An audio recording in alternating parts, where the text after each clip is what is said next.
हमारे चैनल के एक दर्शक ने अपने साथ घटी एक घटना हमें भेजी, जिसे मैंने सभी के साथ साझा किया है। कमेंट में बताएं कि आपको कहानी कैसी लगी।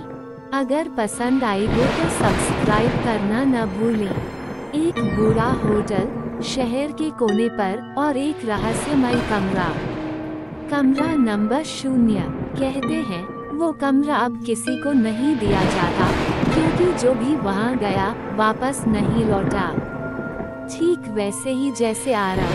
कहानी शुरू होती है। आरव मिश्रा 28 वर्षीय एक लेखक, शांति की तलाश में शहर से दूर एक पुराने होटल में पहुंचता है। रिसेप्शन पर एक बुजुर्ग मैनेजर बैठा है।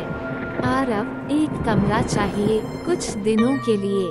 मैनेजर धीरे से, सिर्फ एक ही कमरा खाली है, मगर वो थोड़ा अजीब है।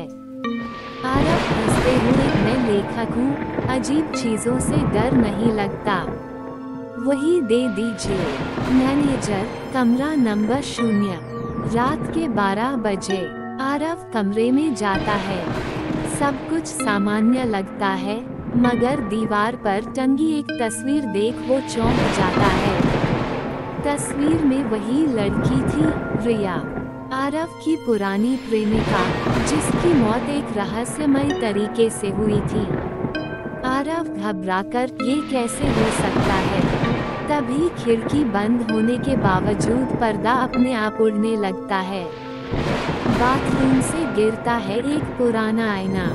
आईने पर लिखा होता है, तुम आ गए आरव।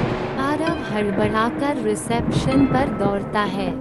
आरव, कमरा नंबर 0 में पहले कौन रहा है? मैनेजर, एक लड़की, रिया नाम था, 3 साल पहले मरी थी, उसी कमरे में। आरव सुनना पड़ जाता है। आरव कमरे में लौटता है। बेड के नीचे उसे एक डायरी मिलती है। डायरी पर नाम,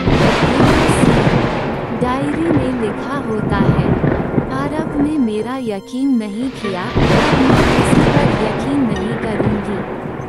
तभी कमरे की लाइट्स फड़कने लगती हैं। दीवार पर एक छाया बनती है, किसी महिला की। रिया की आवाज, तुमने मुझे मरा हुआ समझा आरव, अब मैं तुम्हें भुला नहीं सकती। आरव, रिया, मैं माफी चाहता हूँ, मैं डर गया था, मुझे माफ कर दो। रिया, माफी से ज्यादा मुझे तुम्हारी सजा चाहिए। अब तुम भी यहीं रहोगे मेरे साथ इस कमरे में। कमरे का दरवाजा खुद ब खुद बंद हो जाता है। घड़ी रुक जाती है। कमरे में घना अंधेरा छा जाता है। अगली सुबह होटल स्टाफ कमरे का दरवाजा खोलता है। कमरा खाली होता है। कोई आरव नहीं, सिर्फ टेबल पर रखा होता है एक किताब। 0 कमरा, लेखक आरव मिश्रा। होटल मैनेजर चुपचाप रिसेप्शन पर आता है। बुकिंग रजिस्टर पर लिखता है, रूम नंबर 0 वेकेंट।